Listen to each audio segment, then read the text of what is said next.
मित्रांनो, आपल्याला माहिती आहे की आज केंद्रीय शिक्षण मंत्री धर्मेंद्र प्रधान यांना विद्यार्थी आंदोलनांनी राजीनामा द्यायला भाग पाडलेला आहे आणि म्हणूनच आज student federation of India SFI विद्यापीठ युनिट डॉक्टर बाबासाहेब आंबेडकर मराठवाडा विद्यापीठ छत्रपती संभाजीनगर या ठिकाणी आम्ही विजय उत्सव साजरा करण्यासाठी विद्यापीठ गेट या ठिकाणी जमलेला आहोत। आपल्याला माहिती आहे की हा नालायक शिक्षण मंत्री या पदावर अनेक वर्षापासून त्या ठिकाणी बसलेला आहे। मात्र या देशाची शिक्षण व्यवस्था आज कोलमडलेली आहे। नीती आयोगाच्या अहवालानुसार देशामध्ये 94,000 शाळा बंद झालेल्या आहेत। 94,000 शाळा म्हणजे त्या लाखो कुटुंबाशी संबंधित आहेत। म्हणजे अनेक मुलं शिक्षणापासून वंचित झालेले आहेत। म्हणजे राईट टू एज्युकेशन इव्हॉल्युशन या ठिकाणी झालेलं आपल्याला पाहायला मिळतं।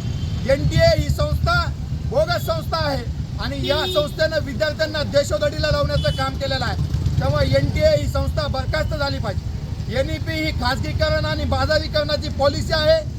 NEP ही शिक्षण महाग करणारी पॉलिसी आहे। त्यामुळे सामान्य गोरगरीब शेतकरी कष्टकरी कामगार यांच्या मुलामुलींना या पॉलिसी अंतर्गत शिक्षण नाकारलं जात आहे। म्हणून NEP रद्द झाली पाहिजे अशी विद्यार्थी चळवळीची मागणी आहे।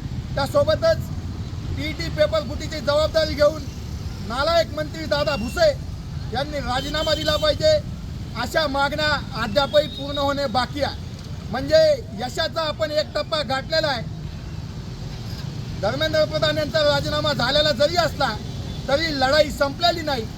जोपर्यंत NTA बरखास्त होत नाही, NEP रद्द होत नाही, दादा भुसे यांचा राजीनामा होत नाही आणि या देशातील सार्वजनिक शिक्षण व्यवस्था बळकट होत नाही, शिक्षणावर कोठारी आयोगाच्या म्हणण्यानुसार 6% निदान खर्च झाला पाहिजे। विद्यार्थी चळवळीची मागणी आहे की एकूण बजेटच्या 10% शिक्षणावर खर्च करा।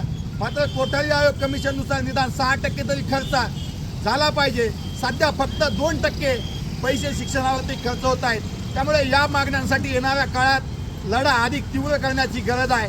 मी सर्व या ठिकाणी चळवळीतील साथीदारांचं आणि विद्यार्थ्यांचं अभिनंदन करतो की त्यांच्या सगळ्यांच्या संघर्षामुळे आज आपल्याला हा यशाचा पहिला टप्पा गाठता आलेला आहे।